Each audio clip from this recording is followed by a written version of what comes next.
Thank you very much, John. In contrast to John, I'm happy to be here, but at my age, I'm happy to be anywhere.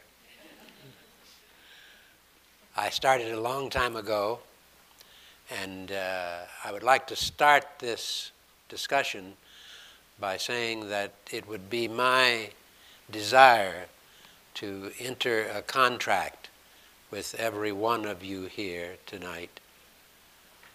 A contract that obliges you to say thank you, Henrietta, as I have said for the last 17 years here at Morehouse School of Medicine's annual Henrietta Lacks conference. I'd like for you to enter this contract with me and with Henrietta, the contract being, how can I say thank you? And indeed, that you are free of polio. You may not be a product of in vitro fertilization, but you are a product of the science that has affected almost every advance in medicine in the last 60 years.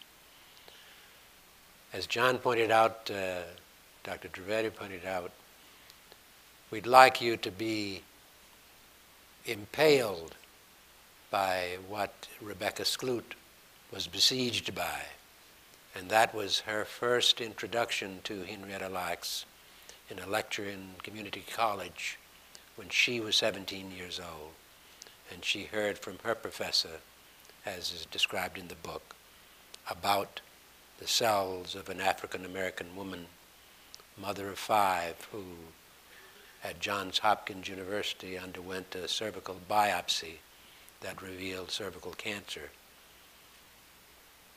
From that moment on, her life was never the same. She died very shortly after diagnosis.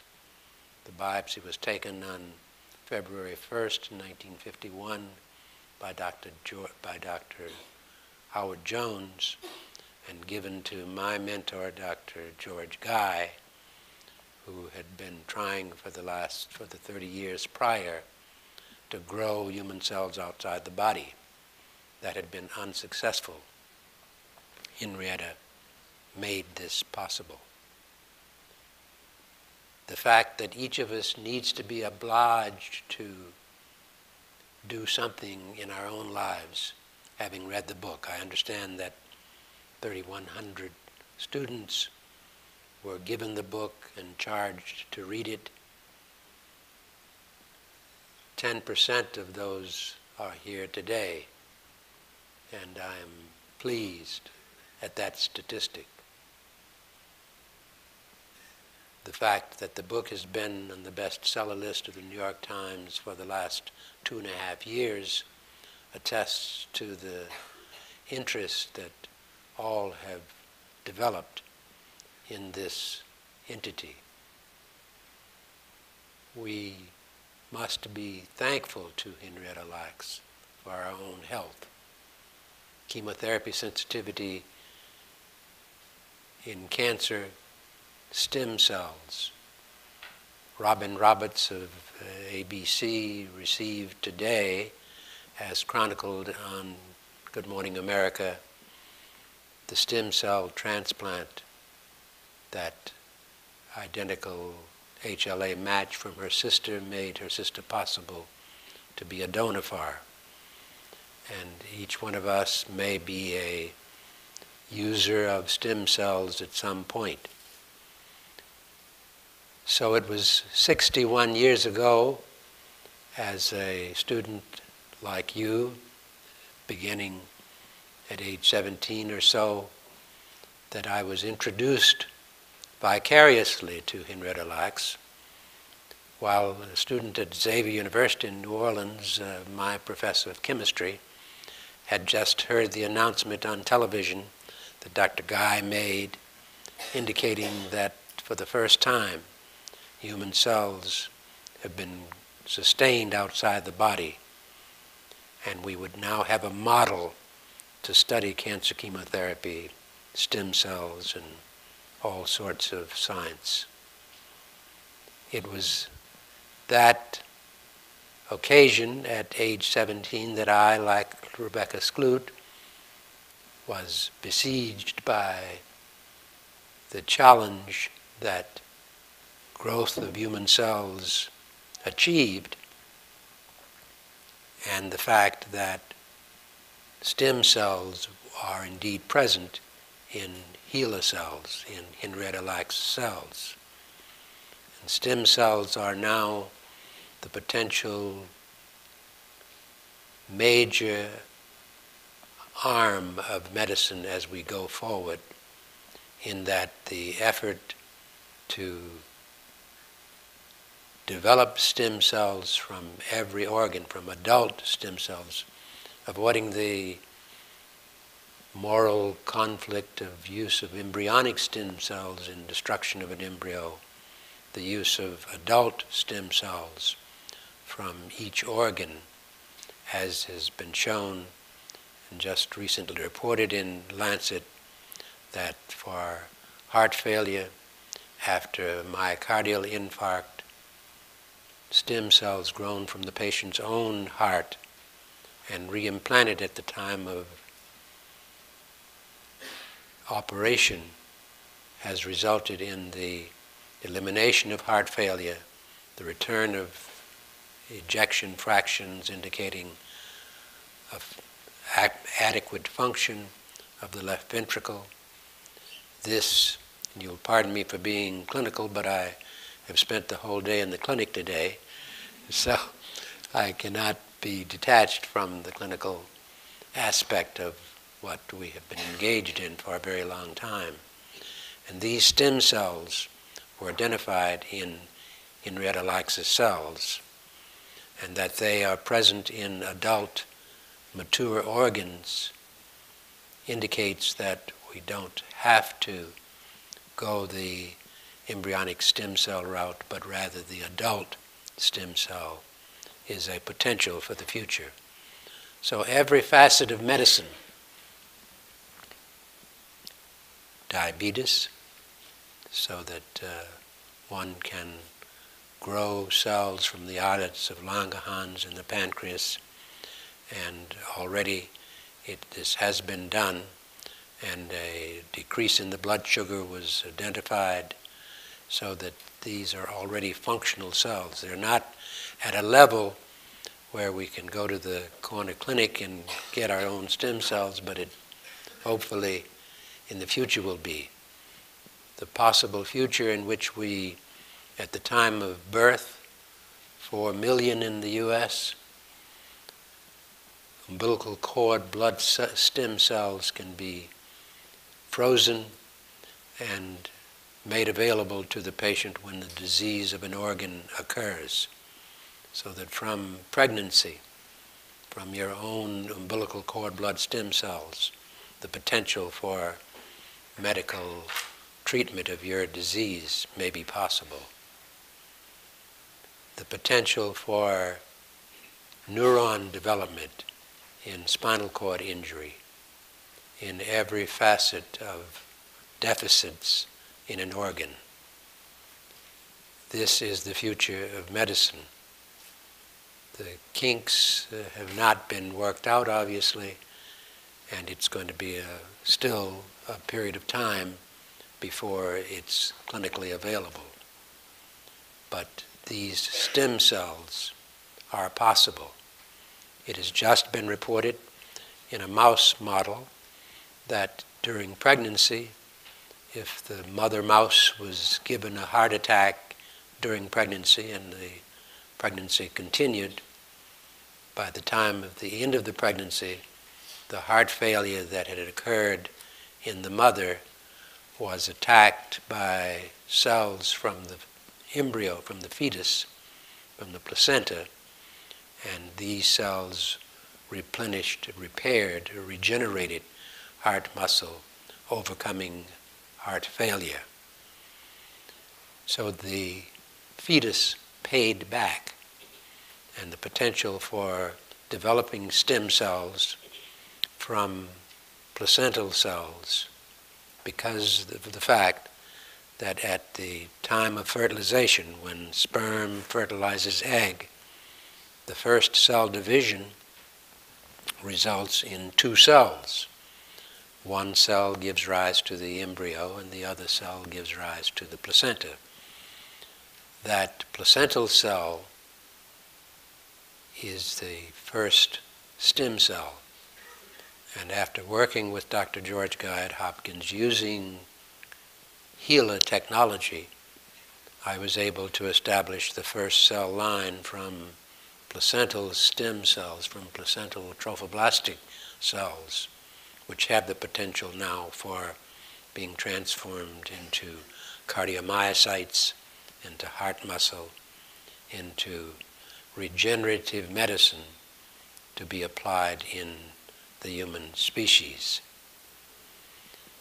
These were the excitements that 61 years ago, because I had the privilege of being given the opportunity by my professor of chemistry to work with him on the aspect that he was dealing with, and that was chemotherapy sensitivity. Hydroxyurea was the chemical we'd worked with, and hydroxyurea is now a cancer chemotherapeutic agent in cervical cancer and other cancers. By the same token, on the other side of the coin, hydroxyurea is the most common drug used in sickle cell anemia, so that the error in red blood cell formation, the hemoglobin that sickles and thereby does not carry oxygen efficiently, is overcome by the induction of hydroxyurea in developing fetal hemoglobin with a normal content of cells that carry oxygen efficiently. So in those two areas, Henrietta Lacks opened the doors to the extent of one publication every 2 hours at this moment. Over 17,000 patents have been issued. Over 60,000 publications from these cells in culture have appeared. And the information is just scratching the surface.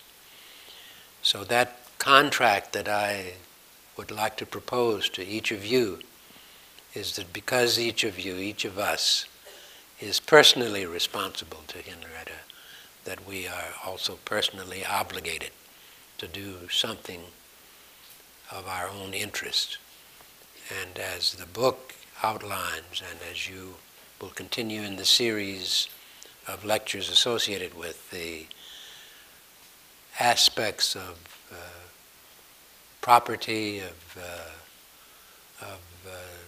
recognition, of compensation, are all issues to be discussed and to be entire programs that ought to require your attention.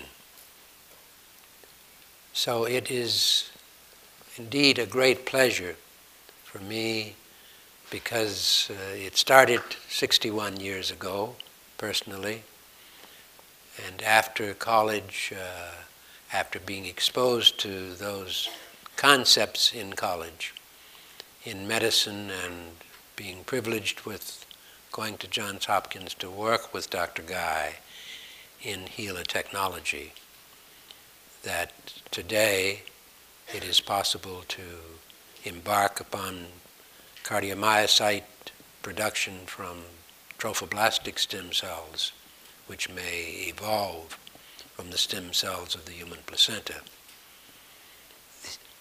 These are the strides that are to be taken up by scientists such as you here at Georgia Tech, and indeed Dr. McDevitt in Doctor's Department of Biomedical Sciences are already engaged in biomaterials productions, in those things that stem cells will require, those things that making new organs, regenerative medicine, what those new organs require.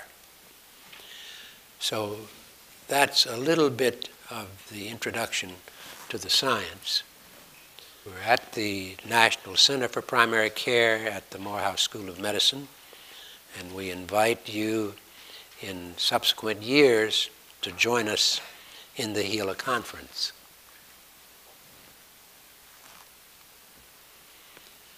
Recognizing that Henrietta Lacks and stem cells represents what occurs every day in nature. In women, an organ of the body on the ovary, the most common growth on the ovary is what is called a dermoid or a cystic teratoma. You've all heard of that at some point.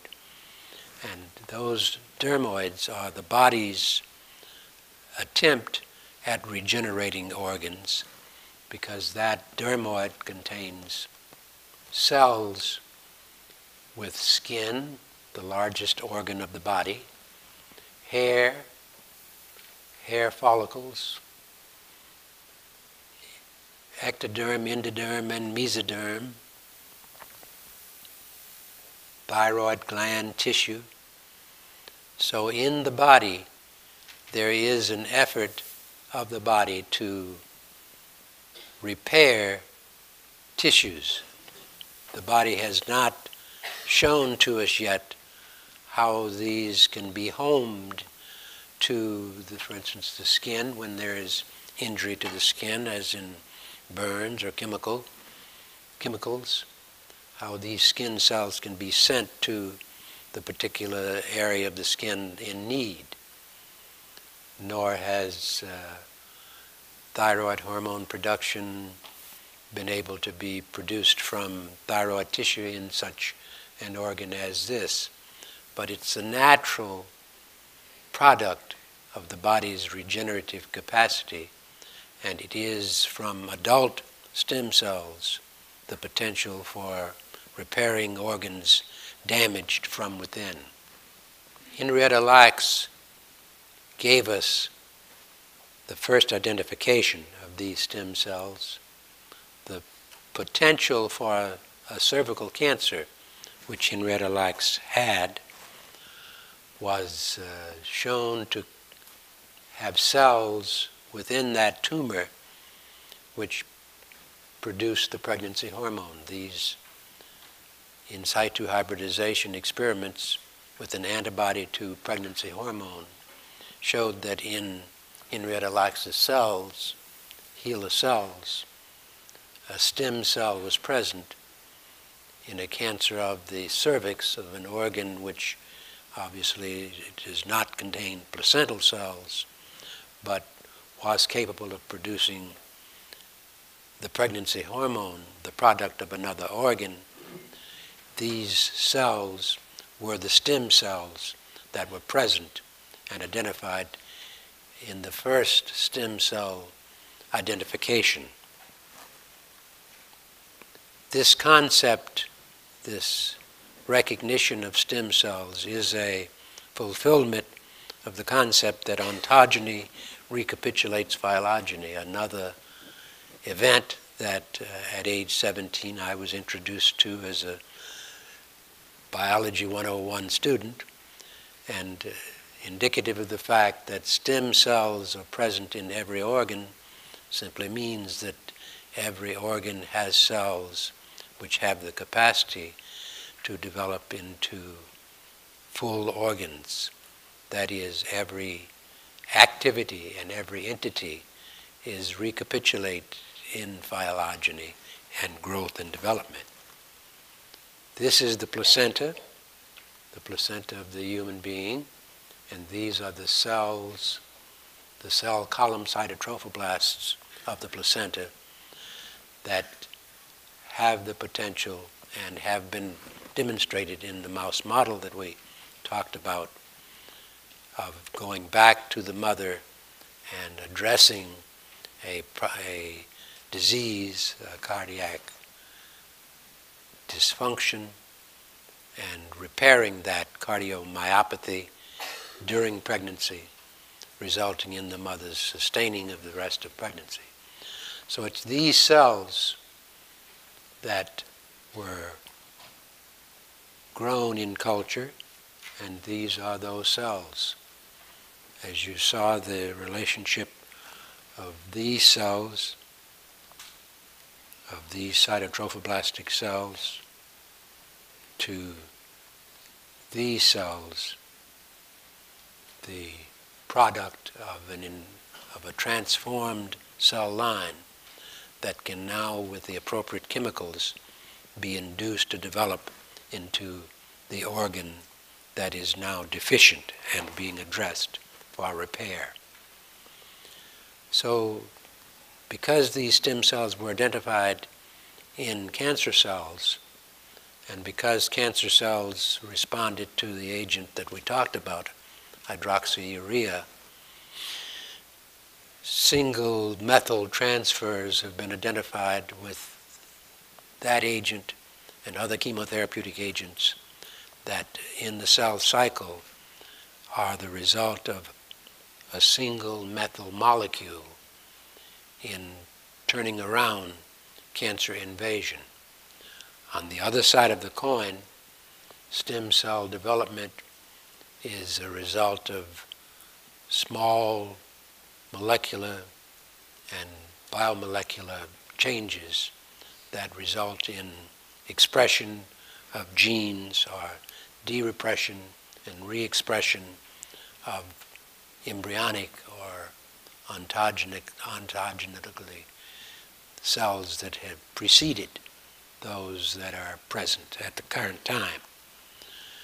So embryonic stem cells have been shown with a bone marrow protein to be able to be transformed to placental cells, to trophoblastic cells. Certain regulatory agents such as peroxypromelase acceptor receptor may be part of the regulatory evolution of stem cell development. In development from embryonic stem cells, in development through areas of differentiation and early progenitor cell development, the ultimate mature neuron can be produced, and it can be produced and be applied to spinal cord injury, as was done here in Georgia, the first spinal embryonic stem cell transplant to grow neurons to overcome the deficits in spinal cord defect. Diabetes and other entities, cardiomyocytes for heart attacks, and these areas are indeed the tip of the iceberg.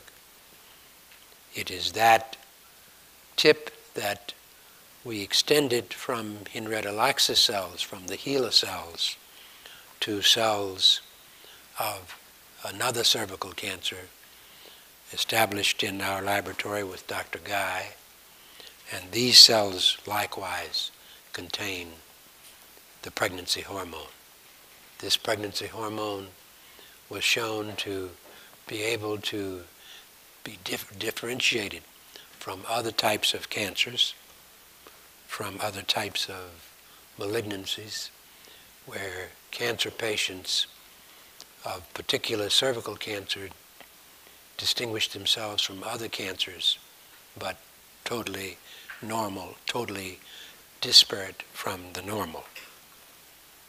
That these products of the individual cells were trophoblastic cells or pregnancy-producing hormone was shown with the fact that these cells, human chorionic gonadotropin, and the product of those Casky cells were indeed parallel, and thereby indicating that this was the pregnancy hormone.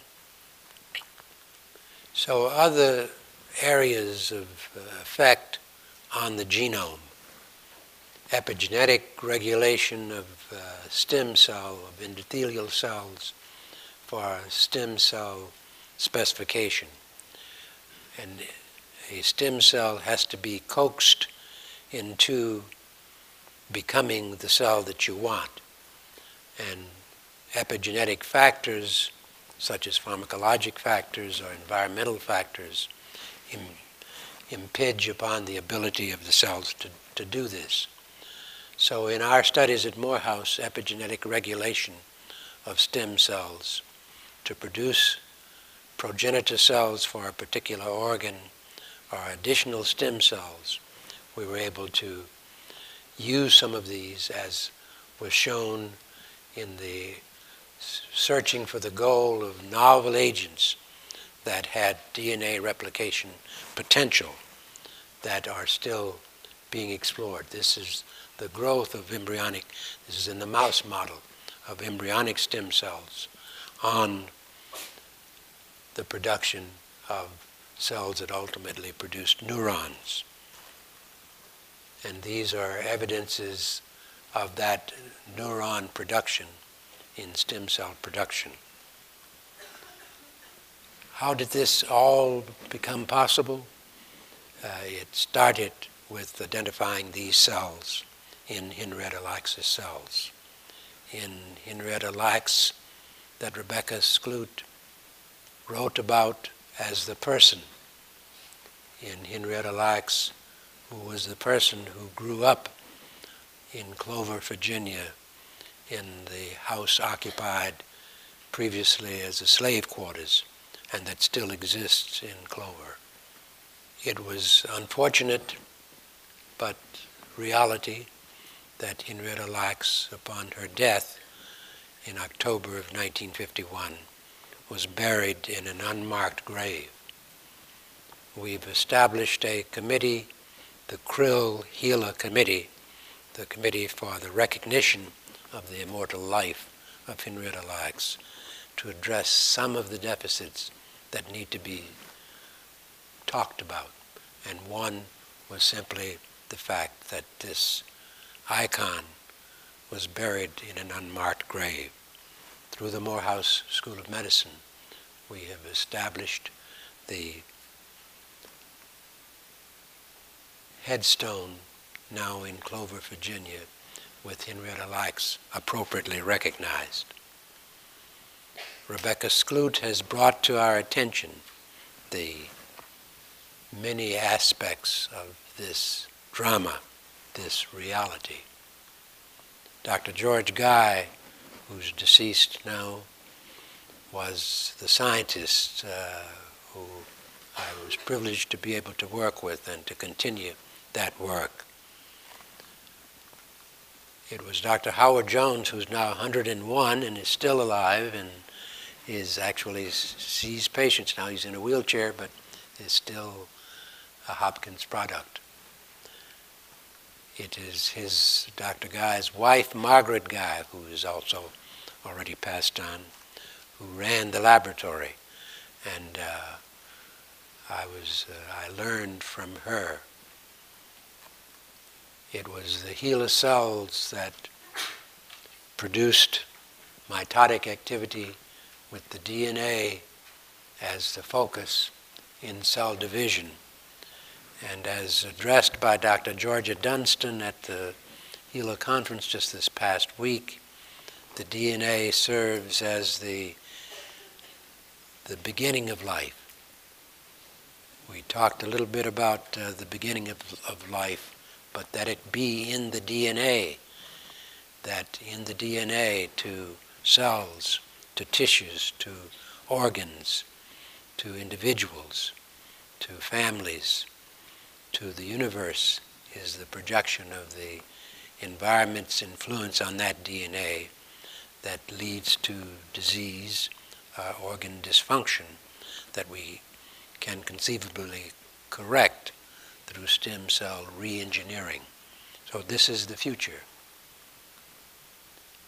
The irony is that at the time of the production of the HeLa cells for the polio vaccine, 35 scientists at Tuskegee Institute, a black institute in Alabama, where 6 trillion cells, HeLa cells, were grown every week to be transported around the country and around the world that made the Salk vaccine possible. It was at that time that the syphilis study was being conducted at Tuskegee, and the irony is obvious. The family of Henrietta Lacks, Deborah, who's also now deceased, and her husband and the children, as Deborah had suffered allergenic reactions when learning about some of the facts of her case, of her mother's case, she suffered greatly. Her brother, Sonny, who is David Lacks Jr., is suffered through the anguish of the years that the family suffered with the telling of the story without the family's permission. The grandchildren, Ayana and her sister, are the product of Henrietta Lacks, as is the son, Devon, of Deborah's child. So this represents the most recent of the family portraits. This is Lawrence Lacks and his wife Babette, who has just suffered a stroke, and my wife Pat and I have remained in contact with the family and continue to assist them as they traverse the future. This is the granddaughter who was with us this past week at Morehouse, and the Common Council presented a plaque in recognition of their mother's, great-grandmother's contributions to science. We began the conferences at the Martin Luther King International Center in 1996 and began these with the bringing of the family to Atlanta, and the mayor at that time declaring this day Henrietta Lacks Day. And each day for each year for the last 17 years, we've continued to try to tell this story. It is a story that as we know, is a product of Henrietta Lacks' cells in the polio vaccine. It is a story that in the human papillomavirus vaccine for cervical, head and neck, and anal cancers is now possible to eliminate completely.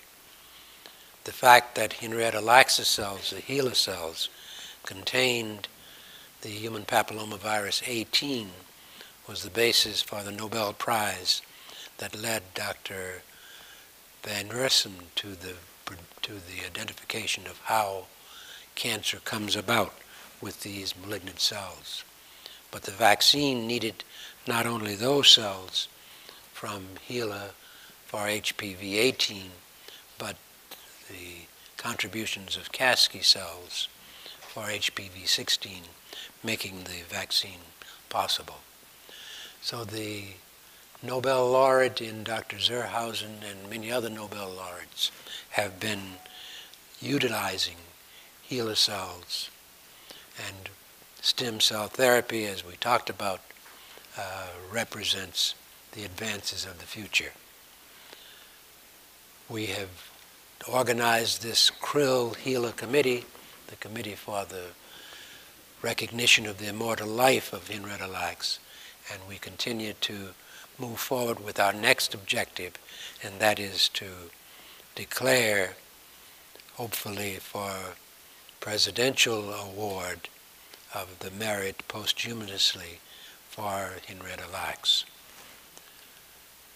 I think at this point we're going to just say thank you to all of the contributors of this work, and because the time is fast escaping, I will ask Dr. Trivedi if he wants to open this to questions at this point. So, thank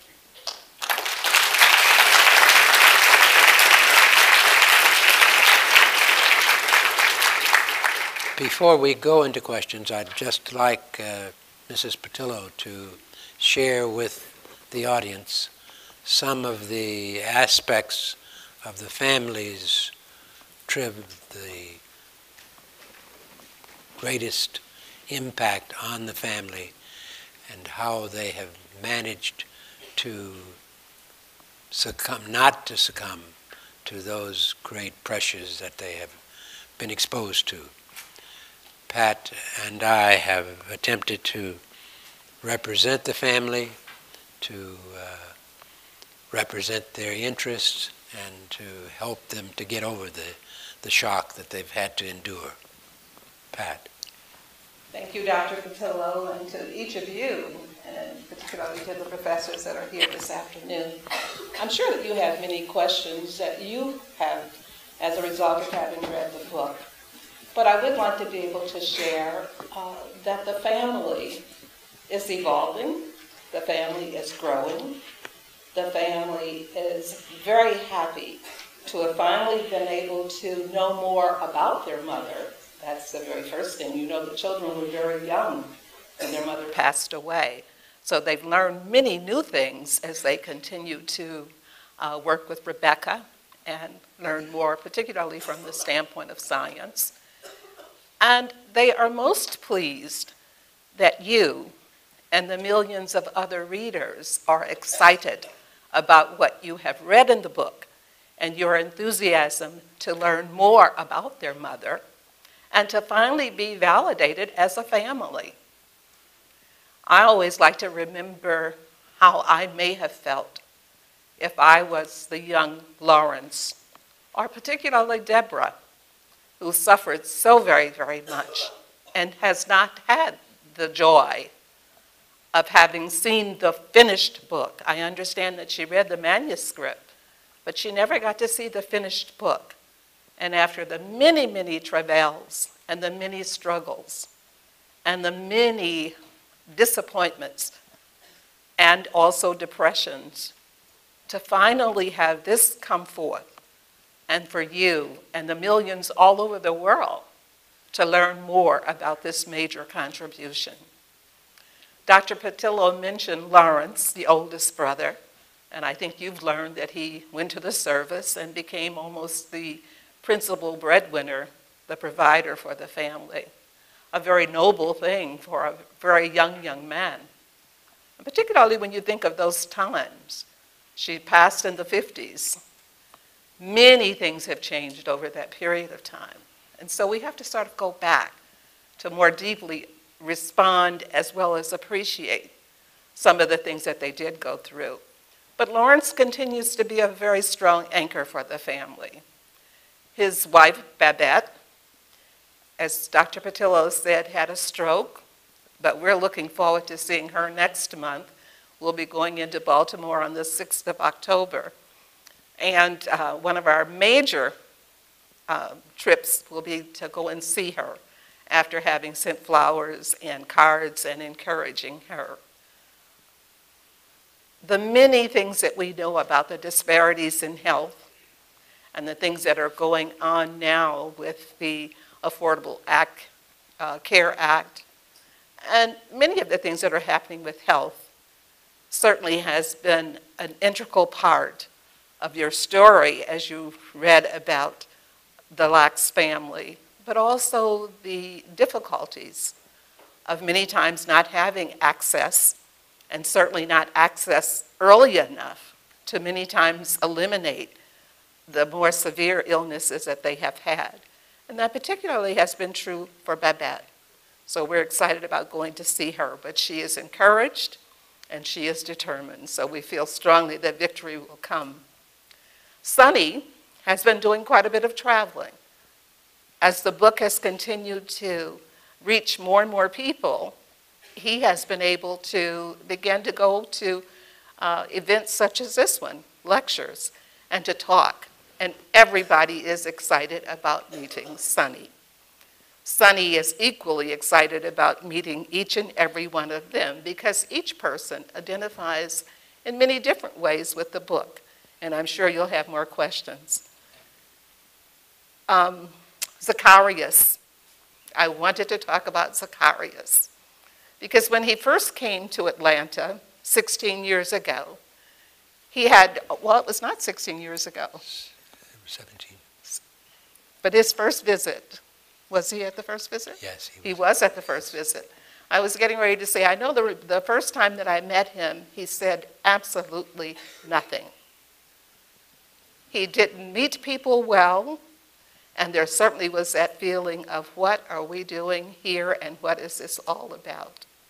He was unable to come last Friday, so I didn't get to see him last Friday, but he was here in Atlanta last year. And Zacharias not only was meeting and greeting, but equally moved by a play that was put on where young children from the Mount Carmel School in DeKalb County did this play, and they each acted out each of the members of the family. Those children told the story of Zacharias, his difficulties, his anger, his hostility, his time in jail. It touched him so much that we saw him wiping tears from his eyes.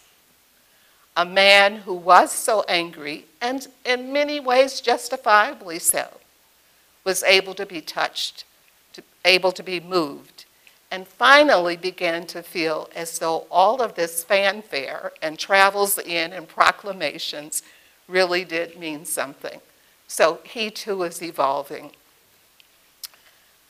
Deborah, we talked about, as we know, she didn't get to see the book, but you know her stories, and I'm sure Dr. Pattillo will tell more. The grandchildren, I think that has been the most exciting thing to see as they continue to evolve and grow and mature. One of the videos that we saw, and we don't have that one, but I hope we will soon have it, is when they went first to Johns Hopkins and saw the cells for the first time. Had a chance to touch the cells. I'm talking now about the grandchildren, who have only known their great-grandmother through stories, very much as is tradition, as families tell the stories. But it inspired every single one of them. And now we have two of the grandchildren, Jabria and Ayana, who are now beginning to talk about science and medicine. And one is now beginning to go into middle school. So those kinds of conversations are very, very important ones as they begin to determine what they shall do. In short, the family is growing, it's evolving, they're excited. We'll be thrilled to share with them our time here with you today and many of the questions that you have, so that they again will know that while it is not what they would have wished that it would be, that there is still the hope, as Dr. Pattillo shared, to take this and make it a pledge, to make it a contract. And now your questions.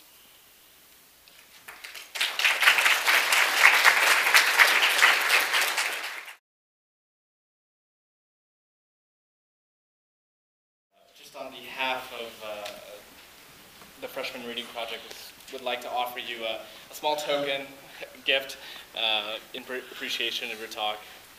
Thank you very much. It is a pleasure.